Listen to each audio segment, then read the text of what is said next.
Well, this is episode 2 of season 1, leaning into healthy conflict. Yes. Yes. One of our cultural practices for overthrowing fear. Yes. Leaning into healthy conflict is a core practice in overthrowing fear, because what causes more fear in us than the potential to confront somebody about something that has not gone right between you? Yeah. Right? So what is the cultural practice we're sharing today? What does it mean to lean into healthy conflict, Bernard? We lean into healthy conflict when ideas are on the table, we disagree fearlessly. Yeah. Not posturing or protecting, but looking together for the best idea for the church. We aren't afraid to look stupid. We aren't afraid of others' feedback. If we have personal issues with someone on the team or someone in the church, and we're feeling angry, if we're feeling sad, if we're feeling betrayed or unheard or alone, we get brave and we go to them directly. And this keeps us from being political. We don't talk about our beef with someone who isn't involved. Ooh. We don't take sides. Yeah, so this is a core practice as we're talking about this season, overthrowing fear, leaning into healthy conflict, both conflict about ideas, conflict, and when you're in ministry and you're working on a team, and if you're in multiracial ministry, I pray to the Lord Jesus that you're working on a team. You really do need to be working on a team. But when you're on a team, there are going to be ideas that come up. There are going to be projects that you're working on together. We need to lean into conflict over ideas. Yep. We also need to lean into conflict about personal things that come up. Yeah. Our working relationships, our personal relationships, because if we don't lean into those things, they fester, they simmer, we end up spreading that tension out through the rest of the system. Which is not good. And yeah, it is just ugly. So why is this practice, leaning into healthy conflict, why is this crucial in a multiracial ministry in particular? I think it's crucial in a multiracial ministry because you don't voice your opinion when something happens, or if it's something that you don't agree with. When the action actually happens, you get upset and vote with your feet. Watch this. But you had the opportunity to say something or to express your feelings about that situation, and you chose not to. And then when the action actually takes place, you vote with your feet. I know that's what people of color usually do. You guys write letters. We just leave. We write angry emails. Right. Yeah, this is one of the best, by the way. It's like a plug for multiracial ministry. If you're white, you just get like a lot fewer emails, negative emails per capita. It's one of the things I love. But yeah, there is this opportunity oftentimes to voice our opinions about things. And then if you're holding back your opinion because you're afraid of how people might see you, you're afraid of how it'll sound, then it happens the way you were hoping it wouldn't. What can you expect? Man, and you're actually robbing the community. You're stealing your perspective from the community that could possibly benefit from it. Wait, say that again. You're doing what? You're robbing. You're robbing the community of your perspective. Man. And you're actually stealing from the community your perspective when you hold it in or you take it with you. Yeah. And the community could have possibly very well benefited from that perspective. Yeah. Now, this is a really hard cultural practice in a multiracial context. Yeah. Right? Because like we talked about in the intro episode 0, where how multiracial includes multicultural. Mm-hmm. That means that if you are in a multiracial context, you are going to have different cultural ways with respect to conflict. Yep. You're going to have different cultural ways with respect to how we talk in groups, how we talk to authority figures on staff teams. And those ways they're absolutely going to impact how we see each other, because whereas somebody might not be sharing something with the team out of respect, I might think they're doing it out of timidity, right? Yep. But like maybe because I'm, the executive pastor or something, they're not sharing their point of view because I already shared my point of view, right? And they feel it would be disrespectful to me. So they're actually not leaning into conflict out of love, right, and respect, right? But in my point of view, because of my cultural come from, it could look like they're not leaning into conflict because of fear. Yeah. So I think that there's a really important distinction that we need to make there. Yep. That not all leaning out of conflict is driven by fear. Right. Right. At the same time, yeah, a lot of it is. Yeah, and it's important that within that community, within that space, you got to work at making it comfortable. Yes. For people to voice their opinions. Yes. You have to work at making it comfortable for people to voice their opinion. Oh man. I mean, it has got to be an ever-present theme in your meetings, in your gatherings, that people can disagree, and that is not just okay. That is celebrated. Right. And they can disagree, watch this, and still be loved. Yes. And still be valued. And still be exercising their own cultural values of respect. Yeah. Right? Yep. And harmony. Like, it is not breaking the harmony. Right. In our circle to disagree with me. Right. Or to disagree with you.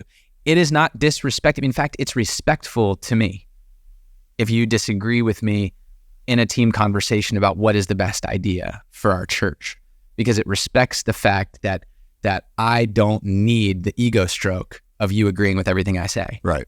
So those are things that like we need to build into our teams on as just a regular cultural practice, a way of relating to each other. And at the end, you said for our church, at the end, who benefits from it?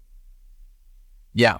The body, the community. That's right. Yeah. That's right. It's not for me. It's not for you. It's not for any individual whose idea it was that was a really good idea, a really bad idea. Right. It's for the community. Right. Right. And so we want to come up with the best idea for the whole community. And in a multiracial setting, how could I possibly know? You can't. What is the best idea for the whole community? You can't possibly know. No. Right. No, I cannot possibly. And as I could not possibly know. Right. But we, especially along with others who represent various backgrounds in the community, we can know together, or we can have a pretty good idea together. Right. So that, I mean, it is in a multiracial ministry context, leaning into healthy conflict about ideas, about projects, about tasks, about the way that a certain event should be run, or if there should be servers behind the table, or if it should be serve yourself, or about like all those little details that are cultural in nature, are really important that we just lean into our different backgrounds together. Yeah. Some of what we feel is going to be conflict actually isn't even conflict. Right. It's just a different point of view. Right. It's just a different aesthetic preference. Yeah. So we talked about fear in our overthrowing fear. Mm-hmm. So do you think that it's a fear of being respectful, or a fear of my idea might not be taken seriously, or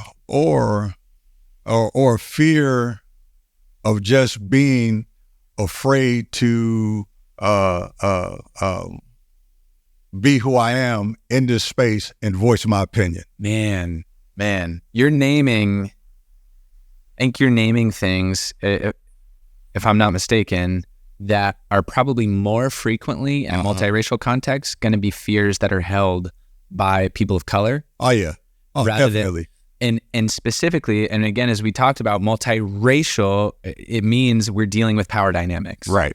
And so it attunes us to very practical things like this, right? Where if I perceive myself to be on the underside of a power dynamic, whether that's because of my racial background or just because of my relationship to you on the staff team or whatever, then these types of fears become very, very present. I'm not going to be taken seriously, or if I show this part of my identity and it's poo-pooed or it's like tossed aside, then part of me is tossed aside. Yeah. Like those things can be very painful for people. Yeah. So how do we get people to get past that and lean into healthy conflict? Man, I don't think this is a one size fits all. Yep. But there are a couple things that come to my mind. One is we need to disciple people in the gospel. There it is. I mean, this is the biggest one, I think. We need to disciple people in the gospel that you are not what other people think you are. Right. You are who God thinks you are. Right. You are who your Father in heaven thinks you are. Right. And if somebody tosses aside your cultural perspective on something, well, that says a lot about them. It says nothing about you. Yeah. So to disciple people in the gospel, I think is a big one. But I also think that that's not enough, because that puts the burden on the person on the underside of the power dynamic to create a system, an organization that does conflict well. I think the people at the top of the power structure, whatever that looks like, whether that, I mean, you're the lead pastor, but I'm the white pastor. And so there's a different power dynamic there in our church, for example. And we both carry different power in those from those points of view. Yep. We have to work really hard to not diminish people when they come with their ideas and their cultural come-froms, right? We need to work really hard to elicit ideas from people that might think of themselves as people who don't deserve to have an opinion on something. Right. We need to work really hard to celebrate, like actively celebrate when people disagree with us. Yeah. Right. As opposed to like, they're afraid that we're going to come down on them. Best case scenario, we're not going to come down on them. We need to show them it's actually the other way around. We're actually going to celebrate when they disagree with us and when they bring up a perspective that might rub us the wrong way. Yep. I think that the burden needs to be disproportionately on whoever is on the top side of that power dynamic in a multiracial setting. Yeah. And you said something key when you said it's going to be celebrated. Yeah. I think that's very important in creating that space, celebrating others' ideas. Yeah. Say more about that. There's nothing more powerful than somebody who is afraid to lean into that conflict. When they finally decide to lean into that conflict, that idea, that position is celebrated, and it empowers them to want to do more or say more or lean into more healthy conflict. Yeah. Yeah. And in some ways, that is part of the discipling work, right? Of getting the gospel more deeply baked into people's lives, because they are experiencing the gospel through you. That when we as leaders value and celebrate people's cultural come-froms and perspectives, they experience themselves being valued and celebrated. Yep. And we can extrapolate that to God. We can say, like, actually, this is how God treats you. Yeah. Right? So that is, I think, part of the discipleship process. Now, we've been talking about mainly so far conflict around ideas. Conflict around workshopping projects and events, stuff like that. Yep. Let's talk about the real stuff. Okay. Like, what's that? Let's talk about the interpersonal conflict that not infrequently comes up in multiracial settings. The time when somebody put their foot in their mouth. Yep. The time when somebody felt like they got a look from somebody that meant something, or didn't get a look from somebody that meant something. Yeah. Or different types of miscommunications. Yep. That can happen very frequently in multiracial settings. How how do we lean into healthy conflict when those circumstances arise? Yeah, well, first of all, in a multiracial setting, sooner or later, somebody is going to say something offensive. Yeah. So it may not mean it. Yeah. Or they may mean it. Yeah. but sooner or later, when you're dealing in a multiracial setting, like we communicate differently. Yeah. And sooner or later, somebody is going to say something that you find offensive. That's right. And we practice this at our church. We practice these rules. And number one is keep short accounts. Yes. You first of all, when somebody offends you, think the best. Always think the best. Assume the best. Yeah. And so yeah. Then you go to them and you get it straight. Hey, you said this the other day. Maybe you didn't mean it like this, or maybe you did. Could you explain what you meant? Yeah. Yeah. In fact, I remember we used to say it like this. We used to say, assume nothing but the best. Right. And that assume nothing part is like that we make so many assumptions. Right. Not just about what people have done. Like we've seen what they've done or we've heard what they've done. Right. The assumptions we make are about why they did it. Yep. And that's what we're actually in our feelings about. Yep. We're not in our feelings about the words that were said necessarily. I mean, sometimes if it's blatant enough, we can be. Yep. But we are in our feelings most of the time about why we think people are doing what they're doing. Right. Or why they did what they did. So if we commit to assume nothing but the best. Yep. Then we can genuinely go to a person and say, hey, this is what was said. I don't know why. Right. But it's hard for me not to assume these motivations or things. And I just need you to because I can't see into your heart. Yeah. I can't see into your mind.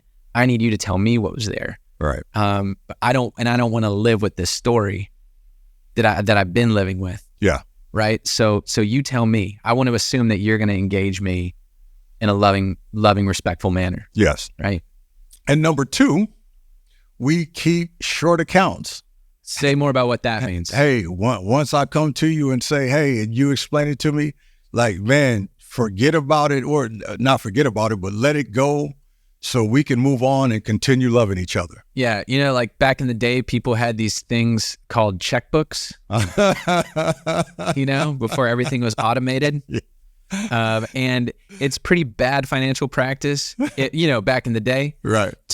To not balance your checkbook every month, right? When the statement came, right? You should be balancing it every month, because if you don't balance it every month and things pile up or there's something wrong, it can be really hard to go back and find the root cause of why those numbers aren't adding up. Yep. That's not keeping short accounts, right? It's balancing the checkbook every month is keeping short accounts, so that if there's a problem, you catch it quick. And catch it a lot easier that way. Yep.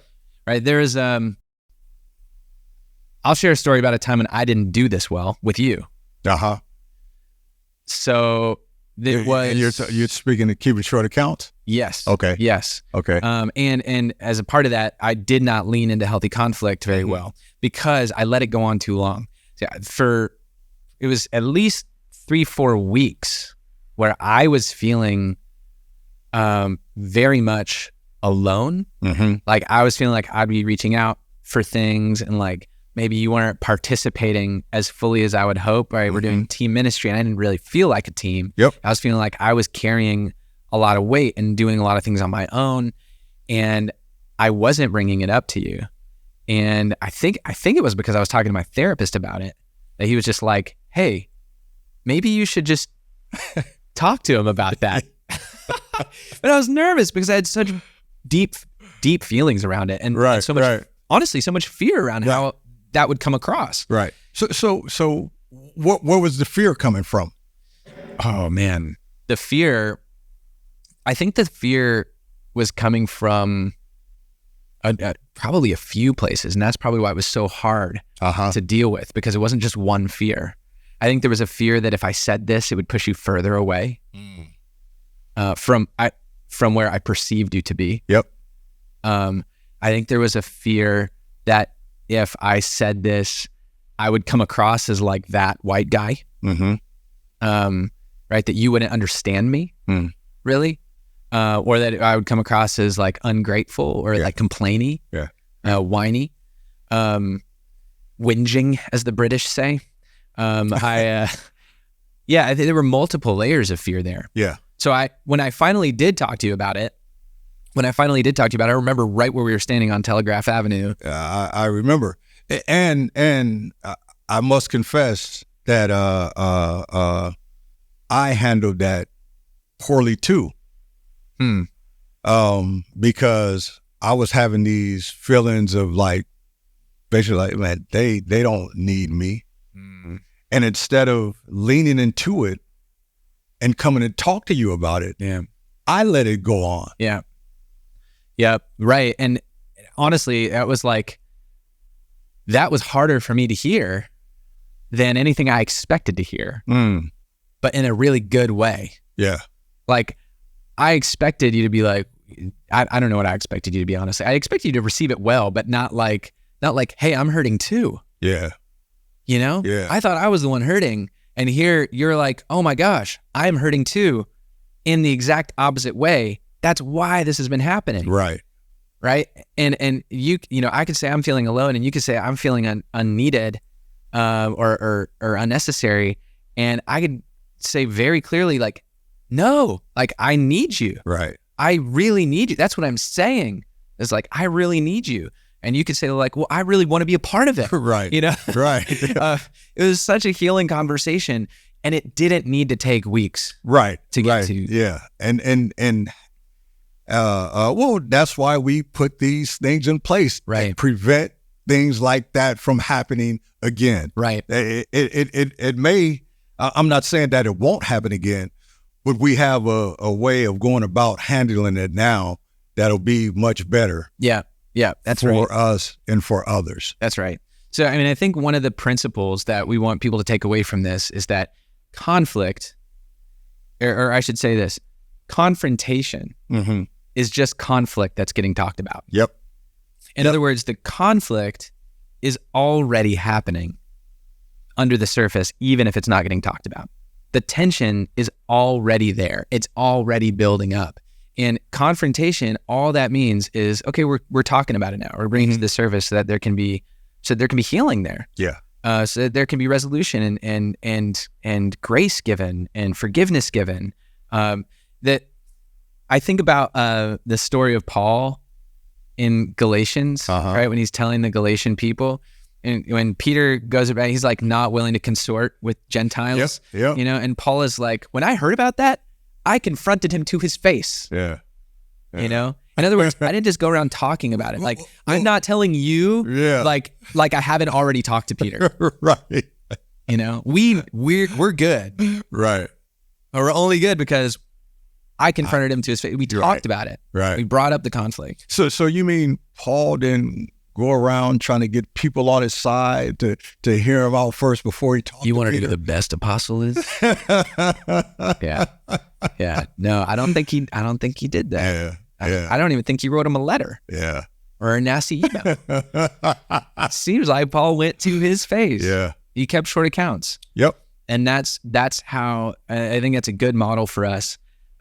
Confrontation is conflict that already exists, that is just now getting talked about. Yeah. And one of the ways that we have come out of that moment in our history together is we realized, man, it is really hard to bring this stuff up. Yep. In part because there are all these feelings, but also in part because it just never really feels like a good time. It's not like you're just like, man, you know, it's crazy that the Warriors left Oakland. By the way, I'm feeling really alone.